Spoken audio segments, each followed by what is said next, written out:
અમારા ખોજા TV radio અને એરવેસના માન્ય અને વહાલા સાંભળનારાઓ, આપણું આ રિવ્યુ ધ પ્રેસ આફ્રિકાના મોટા ખંડ કોન્ટિનન્ટ આફ્રિકાનું દેશ રૂવાંદાથી આપણે શરૂ કરીએ છીએ. રૂવાંદા ખાતે 1994ની સાલમાં en 1994 થયેલું નરસંહાર જેનોસિડ, જેની 20મી વર્ષગાંઠનો સ્મારક ઉત્સવ આજથી શરૂ થાય છે. કોમેમોરાશન du 20e anniversaire du génocide rwandais. તે સમારંભ ઉપર ફ્રાન્સ સાથેના સંબંધમાં તણાવ પેદા થવાથી ડાઘ પડ્યો છે. રૂવાંદાના પ્રમુખ ફ્રાન્સ દેશ ઉપર આ કરપીણ કતલેઆમનો આરોપ નાખી રહ્યો છે. ONU યુનોના સેક્રેટરી જનરલ માનન મંત્રી બાન કી મૂનના કહેવા મુજબ દિવસના દરરોજ 10,000 માણસો માર્યા જતા હતા. 10,000 morts par jour. આવું પૂરા 3 મહિના સુધી ચાલ્યું. durant 3 mois આશરે 800,000 તુત્સી કોમના લોકો, 8 લાખ માણસો તુત્સી કોમના માણસો ને મોતના ગાંઠે ઉતારી દીધા છે. પોલ કાગામે પ્રમુખનું કહેવું છે કે તે સમયે ફ્રાન્સ રાજ્ય ઉગ્રવાદ, આત્યંતિક શાસન રેજિમ એક્સ્ટ્રીમિસ્ટ હુતુને સાથ આપી રહ્યું હતું. ફ્રાન્સ વતી ન્યાય પ્રધાન ક્રિસ્ટિયાન તોબીરા પધારવાની હતી. તેની સફરને રદ કરી કિગાલી પાટનગર ખાતે આવેલા ફ્રાન્સના એલ્ચી એમ્બાસાડર ત્યાં હાજરી આપશે.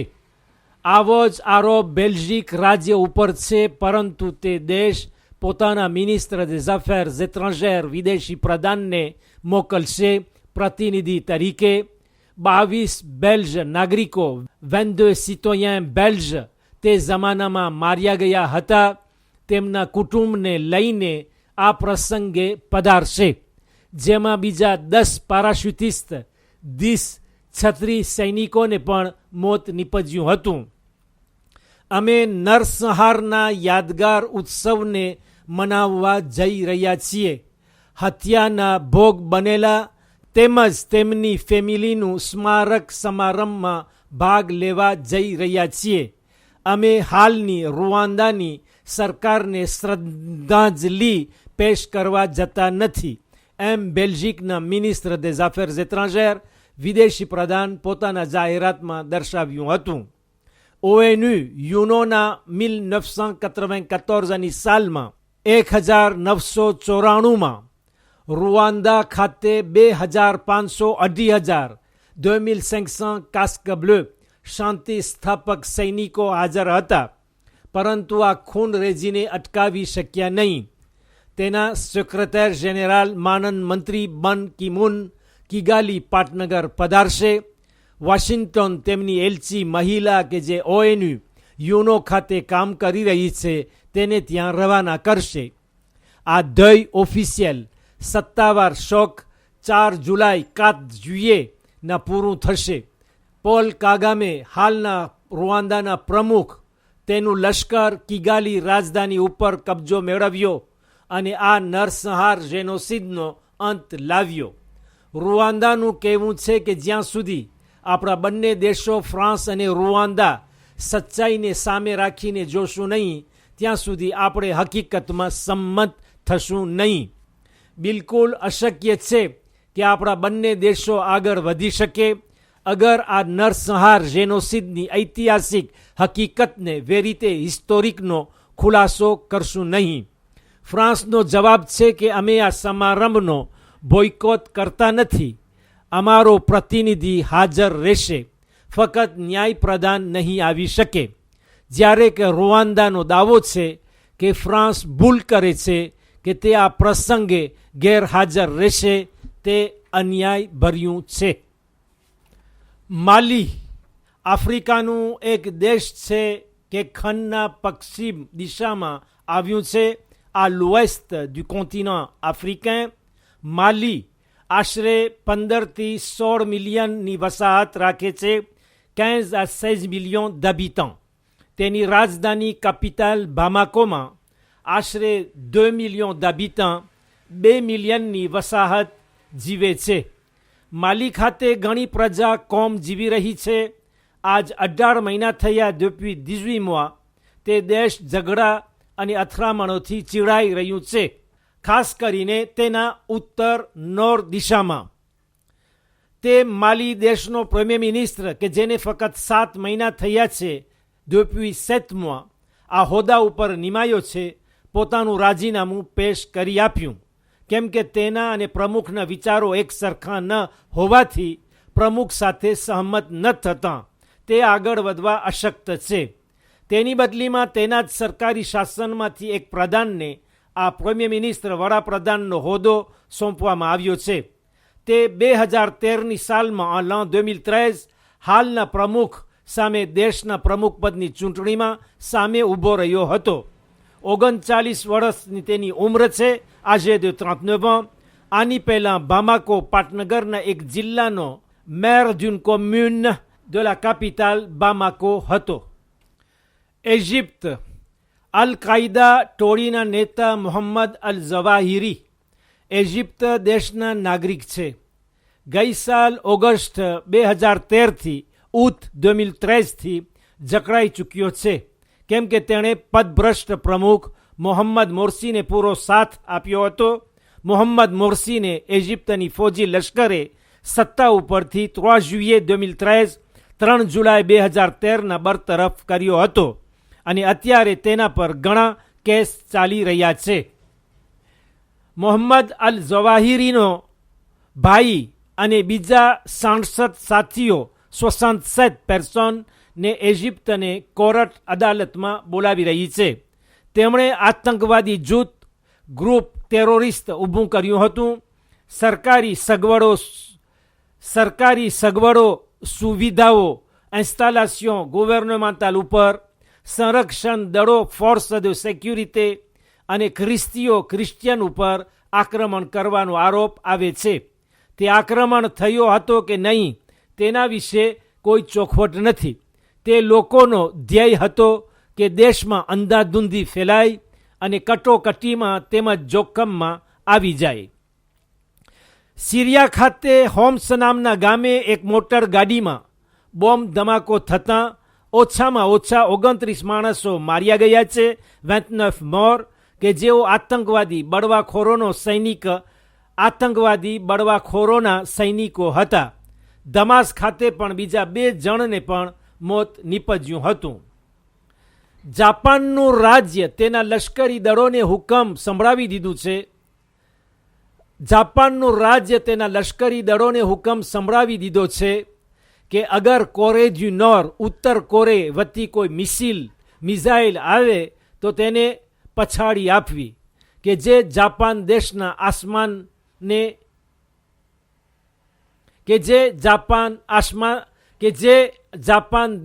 આસમાનને આંટતી હોય.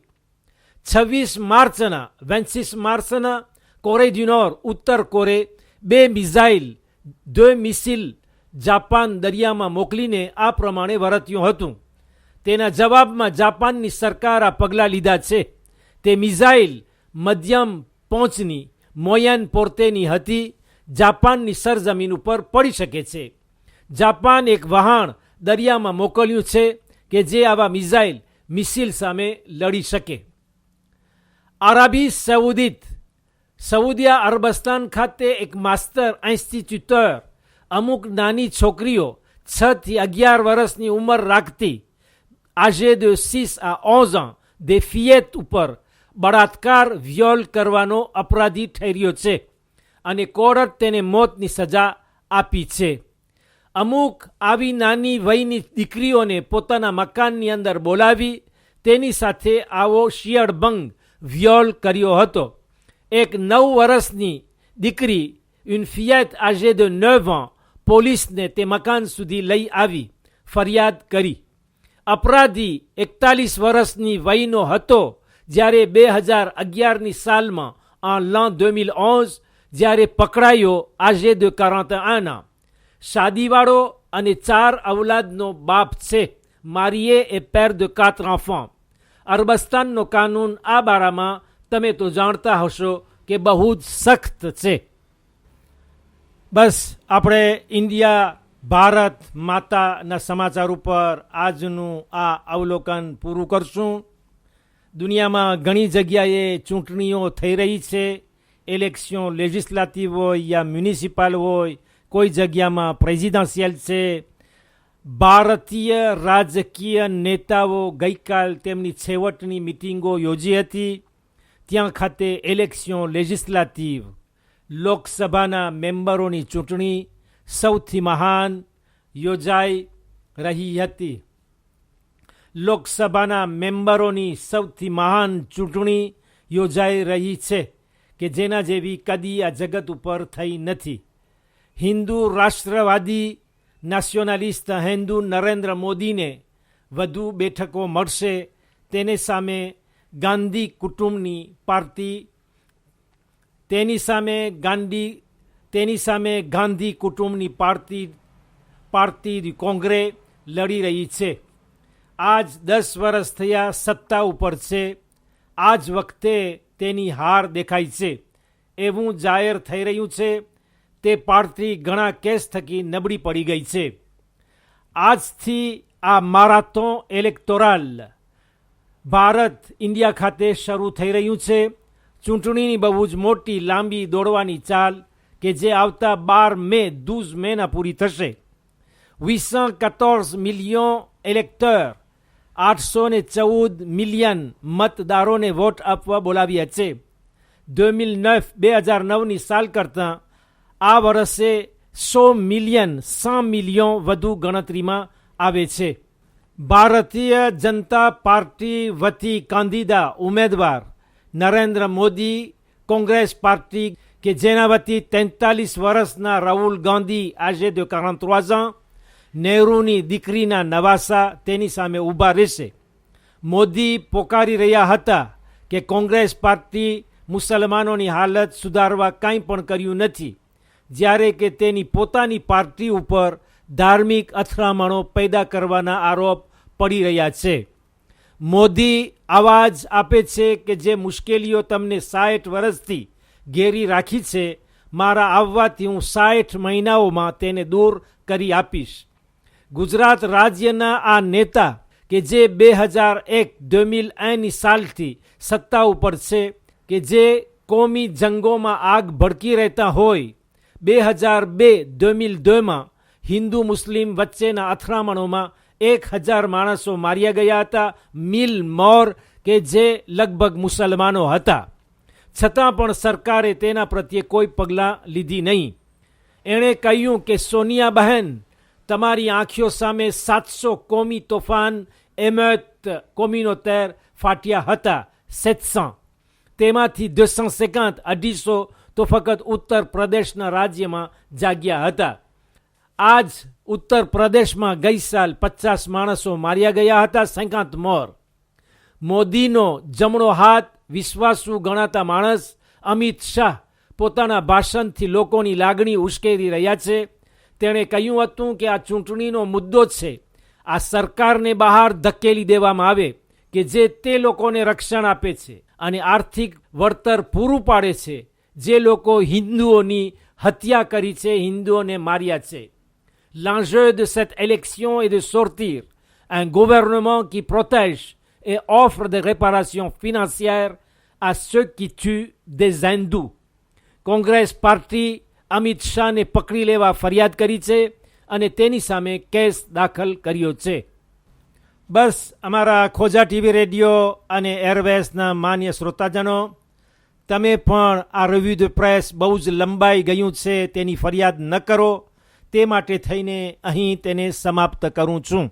ઇન્શાઅલ્લાહ અગર જિંદગી બાકી રહી અને તમારી દુઆ સાથ આપી તો ફરી કાલે મંગળવારના આ જ ટાઈમ અને કાર્યક્રમમાં અહીં આપણે ભેગા થશું.